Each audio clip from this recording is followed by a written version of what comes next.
ನಮಸ್ಕಾರ. ನೋಡಿಸಾದ್ರ ಈ ಒಂದು ವಿಡಿಯೋದಲ್ಲಿ 10ನೇ ಪಾಸ್ ಆದವರಿಗೆ, second P U C pass ಆದವರಿಗೆ ಮತ್ತು ITI ಪಾಸ್ ಆದಂತ ಅಭ್ಯರ್ಥಿಗಳಿಗೆ, ಅದೇ ರೀತಿಯಾಗಿ ನೀವೇನಾದ್ರೂ ಡಿಪ್ಲೊಮಾ ಆಗೈತಂದ್ರೆ MCA, MSc, PhD, MTech ಹಾಗೂ BCA ಇವರೆಲ್ಲ ಕಂಪ್ಲೀಟ್ ಮಾಡಿದವರಿಗೆ ಅವಕಾಶ ಇರತ್ತೆ. ನೋಡಿ, ಯಾವುದೇ ರೀತಿಯಾಗಿ ಗೋಳಂತರೂ ನಿಮಗೆ ತಿಳಿಸ್ಕೊಡ್ತಾ ಇಲ್ಲ.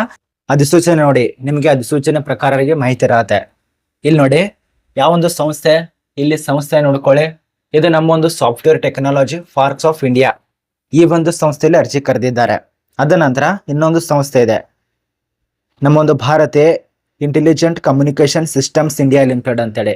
ಎರಡು ಇಲಾಖೆ ಬಗ್ಗೆ ಒಂದು ವಿಡಿಯೋದಲ್ಲಿ ತಿಳಿಸ್ಕೊಡ್ತಾ ಇರೋದು. ನಿಮಗೆ ಸುಮಾರು 2 ರಿಂದ 5 ನಿಮಿಷದಲ್ಲಿ ಎಲ್ಲ ಮಾಹಿತಿನ ತಿಳಿಸ್ಕೊಡ್ತೇನೆ.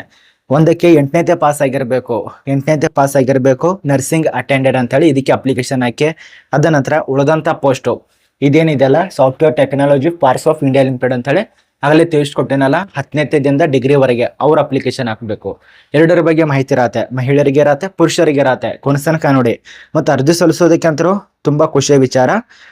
ಒಂದು ಪೋಸ್ಟಿಗೆ 4 ಡಿಸೆಂಬರ್ ತನಕ ಕೊಟ್ಟಿದ್ದಾರೆ, ಇನ್ನೊಂದು ಪೋಸ್ಟಿಗೆ 12 ಜನವರಿ 2026 ತನಕ ಅವಕಾಶ ಕೊಟ್ಟಿದ್ದಾರೆ. ಅಂದ್ರೆ ಮುಂದಿನ ವರ್ಷ ಜನವರಿ 12ನೇ ತಾರೀಕು ತನಕ ಅವಕಾಶ ಇರತ್ತೆ. ಎಲ್ಲ ಮಾಹಿತಿ ಇರತ್ತೆ ಕೊನೆತನಕ ನೋಡಿ. ಮತ್ತೆ ಈ ಒಂದು ಚಾನಲ್ ಅನ್ನು ಯಾರು ಸಬ್ಸ್ಕ್ರೈಬ್ ಮಾಡಿಲ್ಲ, ಸಬ್ಸ್ಕ್ರೈಬ್ ಮಾಡ್ಕೊಳ್ಳಿ. ಪ್ರಶಾಂತ್ ಅಕಾಡೆಮಿ ಚಾನಲ್ ಅನ್ನ. ತುಂಬಾ ಜನ ಜಾಬ್ ಕಾಯ್ತಾ ಇರ್ತೀರ, ಯಾವ ಜಾಬ್ ಬೇಕು, ಈ ಜಾಬ್ ಬೇಕು, ಹಂಗ್ ಮಾಡ್ಬೇಕು, ಹಿಂಗ್ ಮಾಡ್ಬೇಕಂತೇಳಿ. ಅಂತವ್ರಿಗೆ ಈ ಒಂದು ವಿಡಿಯೋ ಶೇರ್ ಮಾಡಿ. ನಿಮ್ಮಿಂದ 4 ಜನರಿಗೆ ಹೆಲ್ಪ್ ಆಗಬೇಕು. ಕೆಟ್ಟದಂದ್ರೆ ಯಾರಿಗೆ ಮಾಡಬೇಡಿ, ಹೆಲ್ಪ್ ಮಾಡಿ. ನೀವು ಬೇರೆದವ್ರಿಗೆ ಹೆಲ್ಪ್ ಮಾಡಿ, ನಿಮ್ಗಂತ್ರ ಯಾರಾದ್ರೂ ಹೆಲ್ಪ್ ಮಾಡೇ ಮಾಡ್ತಾರೆ. ಬನ್ನಿ ಒಂದೊಂದು ತಿಳಿಸ್ಕೊಡ್ತೇನೆ.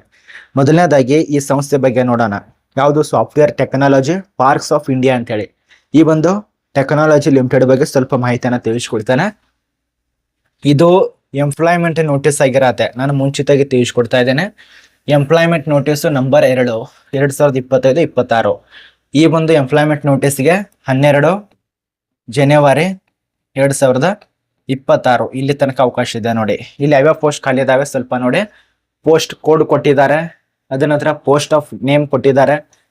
ಪೇ ಮೆಟ್ರಿಕ್ ನಿಮ್ಮೊಂದೊಂದು ಸ್ಯಾಲ್ರಿ ಇರತ್ತೆ, ನಿಮ್ಮೊಂದು ಏಜ್ ಲಿಮಿಟು, ನಿಮ್ಮೊಂದು ಪೋಸ್ಟ್ ಡೀಟೇಲ್ಸು, ಅದ ನಂತರ ರಿಕ್ರೂಟ್ಮೆಂಟ್ ಯಾವ ರೀತಿಯಾಗಿರತ್ತೆ ಅದು ಕೊಟ್ಟಿದ್ದಾರೆ. ಡೈರೆಕ್ಟ್ ರಿಕ್ರೂಟ್ಮೆಂಟ್ ಬೇಸಿಸ್ ಇರತ್ತೆ. ಇದು ಡೀಟೇಲ್ಸ್ ಇರತ್ತೆ. ಒಂದೊಂದು ಪೋಸ್ಟ್ ಒಂದೊಂದು ರೀತಿಯಲ್ಲಿ ಕೊಟ್ಟಿದ್ದಾರೆ. ಇದೇ ರೀತಿಯಾಗಿ ಸೇಮ್ ಟು ಸೇಮ್. ಇದು ಹಿಂಗು, ಇದು ರೀತಿ ಸೇಮ್. ಬಟ್ ನಿಮಗೆ ಟೋಟಲ್ ಆಗಿ ಪೋಸ್ಟ್ ಬೈ ಡೀಟೇಲ್ಸ್ ಹೇಳ್ತೇನೆ ನೋಡಿ. ಕಚೇರಿ ಪರಿಚಾರಕರು, ಸಹಾಯಕ ಹುದ್ದೆಗಳು, MTSS, ಬೆಂಬಲ ಸಿಬ್ಬಂದಿ, ಸದಸ್ಯರ ತಾಂತ್ರಿಕ ಬೆಂಬಲ ಸಿಬ್ಬಂದಿಗರು, ಅದ ನಂತರ ಆಡಳಿತ ಅಧಿಕಾರಿ ಹುದ್ದೆಗಳು, ಸದಸ್ಯರ ತಾಂತ್ರಿಕ ಆಡಳಿತ ಅಧಿಕಾರಿ ಹುದ್ದೆಗಳು, ಸದಸ್ಯ ತಾಂತ್ರಿಕ ವಿಜ್ಞಾನಿ ಸಿಬ್ಬಂದಿ ಹುದ್ದೆಗಳು. ಈ ರೀತಿಯಾಗಿರತ್ತೆ ಪೋಸ್ಟ್ ವಿವರ. ಇನ್ನು ವಿದ್ಯಾರ್ಥಿ ಬಗ್ಗೆ ತಿಳಿಸ್ಕೊಡಲು ಹತ್ತೋದೇ ಎಲ್ಲ ಮೊದಲಿಗೆ ತಿಳಿಸ್ಕೊಟ್ಟಿದ್ದೇನೆ. ಇನ್ನು ಇದಕ್ಕೆ ಎಷ್ಟು ಸ್ಯಾಲ್ರಿ ಕೊಡ್ತಾರೆ? ಸ್ಟಾರ್ಟಿಂಗ್ ನಲ್ಲಿ 18 ರಿಂದ 1,77,000 ಇದು ನಾರ್ಮಲ್ ಆಗಿರತ್ತೆ. CPC ಪ್ರಕಾರನೇ ಸ್ಯಾಲ್ರಿ ಇರತ್ತೆ.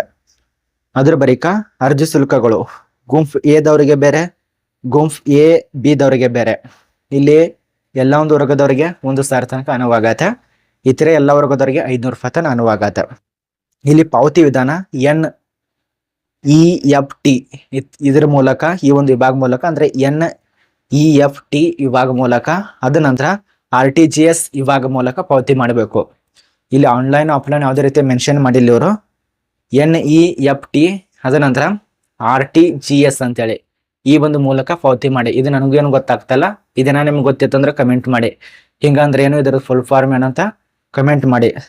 ಆಯ್ಕೆ ಪ್ರಕಾರದಲ್ಲಿ ಲಿಖಿತ ಪರೀಕ್ಷೆಗಳು ಸಂದರ್ಶನ 29ರಿಂದ ಸ್ಟಾರ್ಟ್ ಆಗಿದೆ ನೋಡಿ. 29/11/2025 ತಿಂಗಳಿಂದ ಸ್ಟಾರ್ಟ್ ಆಗಿದೆ. ನಾನು ಇವತ್ತು ವಿಡಿಯೋ ಮಾಡಿ ತಿಳಿಸ್ಕೊಡ್ತಾ ಇರೋದು. 12ನೇ ತಾರೀಕು ತನಕ ಅವಕಾಶ ಇರತ್ತೆ ಜನವರಿ. ಈ ಒಂದು ನೋಟಿಸ್ ಬಗ್ಗೆ ಅರ್ಥ ಆಯ್ತು ನೋಡಿ. ಇದ್ರೆಲ್ಲ ನಾನು ತಿಳಿಸ್ಕೊಟ್ಟೆ ಶಾರ್ಟ್ ಕಟ್ ಆಗಿ. ಇದೆಲ್ಲ ನಿಮಗೆ ಹೇಳ್ಬೇಕಂದ್ರೆ ಸುಮಾರು 5-6 ನಿಮಿಷ ಆದ್ರೆ ಬೇಕು. ಇದು ನಿಮಗೆ ಡೈರೆಕ್ಟ್ ಆಗಿ ಸ್ವಲ್ಪ ಮಾಹಿತಿಯನ್ನು ತಿಳಿಸ್ಕೊಟ್ಟೆ ಇವರ ಮೂಲಕ. ಇನ್ನು ಎರಡನೇದಾಗಿ ಈ ನೋಟಿಸ್ ಅರ್ಜಿ ಸಲ್ಲಿಸುವಂತ ವೆಬ್ಸೈಟ್ ಇದೆಲ್ಲ ನಮ್ಮೊಂದು ಟೆಲಿಗ್ರಾಮ್ ಗ್ರೂಪ್. ನಿಮ್ಗೆ ಗೊತ್ತಿರುವಂತೆ ಈಗಾಗಲೇ ನೋಡಿದವ್ರಿಗೆ ಗೊತ್ತಿರತ್ತೆ. ಅಲ್ಲಿ ಹೋದ್ರೆ ಎಲ್ಲ ಸಿಗತ್ತೆ ಅಂತೇಳಿ ಚೆಕ್ ಮಾಡ್ಕೊಳ್ಳೋ. ಹೊಸ ಬಂದಿರ್ತಾರಲ್ಲ ಅವ್ರಿಗೆ ಗೊತ್ತಿರೋದಲ್ಲ.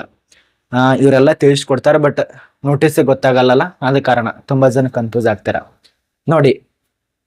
ಇನ್ನು 2ನೇ ನೋಟಿಸ್ ಯಾವ್ದಪ್ಪ? ಇದರಲ್ಲಿ 8ನೇ ಪಾಸ್ ಆದವರಿಗೆ ಸ್ವಲ್ಪ ಮಾಹಿತಿ ನೋಡಿ. 28ನೇ ತಾರೀಕದಂದು ನೋಟಿಸ್ ಆಗಿರತ್ತೆ. ನಿಮ್ಗೆ ಗೊತ್ತಿರುವಂತದ್ದು ಇಲ್ಲಿ ನೋಡಿ. Intelligent communication system of India limited ಅಂತ ಹೇಳಿ.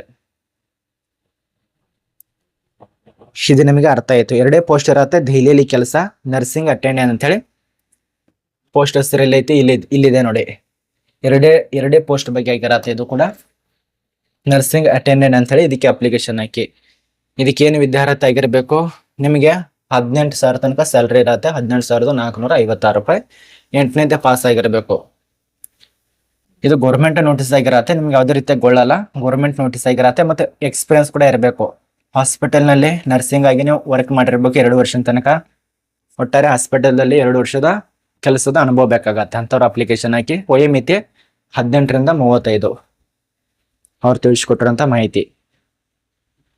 ಇನ್ನು ಅರ್ಜಿ ಸಲ್ಲಿಸುವಂತ ಯಾವ ರೀತಿಯಾಗಿ ಅಪ್ಲಿಕೇಶನ್ ಹಾಕಬೇಕು, ವಾಕ್ಯನ ಅಂದ್ರೆ ಒಂದು ಇಮೇಲ್ ಐಡಿ ಕೊಟ್ಟಿದ್ದಾರೆ. ಈ ಒಂದು ಇಮೇಲ್ ಐಡಿಗೆ ಸಬ್ಮಿಟ್ ಮಾಡಿ. ಈ ಒಂದು ವೆಬ್ಸೈಟ್ ಇದೆಯಲ್ಲ, ಈ ವೆಬ್ಸೈಟ್ ಅನ್ನ ನೋಡ್ಕೊಂಡಾದ್ಮೇಲೆ ಸ್ವಲ್ಪ ಚರ್ಚೆ ಮಾಡಿ. ಅದ ನಂತರ ಈ ಒಂದು ವೆಬ್ಸೈಟ್ ದಲ್ಲಿ ನೋಟಿಸ್ ಸಿಗತ್ತೆ, ಅದು ನಮ್ಮ ಒಂದು ಟೆಲಿಗ್ರಾಮ್ ಗ್ರೂಪ್ ಸಿಗತ್ತೆ, ನೋಡ್ಕೊಳ್ಳಿ. ಇಮೇಲ್ ದಲ್ಲಿ ಯಾವ ಒಂದು ವಿಳಾಸಕ್ಕೆ ಸಬ್ಮಿಟ್ ಮಾಡ್ಬೇಕಂದ್ರೆ ದೆಹಲಿ ರಾಜ್ಯ ಕ್ಯಾನ್ಸರ್ ಸಂಸ್ಥೆ, ದೆಹಲಿ ಸರ್ಕಾರ, ದಿದ್ಯಾನ್ ಗಾರ್ಡನ್, ದೆಹಲಿ, ಇಲ್ಲಿ ಸಬ್ಮಿಟ್ ಮಾಡಿ. 8ನೇದವರೆಗೆ ಅವಕಾಶ ಇರತ್ತೆ ನೋಡಿ. ಇದ್ರ ಬಗ್ಗೆ ನಿಮ್ಗೆ ಅರ್ಥ ಆಯ್ತು. ಮಹಿಳೆಯರಿಗೆ ಅವಕಾಶ ಇರತ್ತೆ, ಅಪ್ಲಿಕೇಶನ್ ಹಾಕಿ. ಈಗ ನಾನು ತಿಳಿಸ್ಕೊಟ್ಟೇನಲ್ಲ, ಅದೇ ಒಂದು ವಿಳಾಸ ಕೊಟ್ಟಿದ್ದಾರೆ, ನೋಡ್ಕೊಳ್ಳಿ. ಇಲ್ಲಿದೆ ವಿಳಾಸ. ಅದ ನಂತರ ಸಬ್ಮಿಟ್ ಮಾಡಿ. ಇದು ನಿಮಗೆ ಅರ್ಥ ಆಯ್ತು ಅಂತ ತಿಳ್ಕೊತೇನೆ ನೋಡಿ.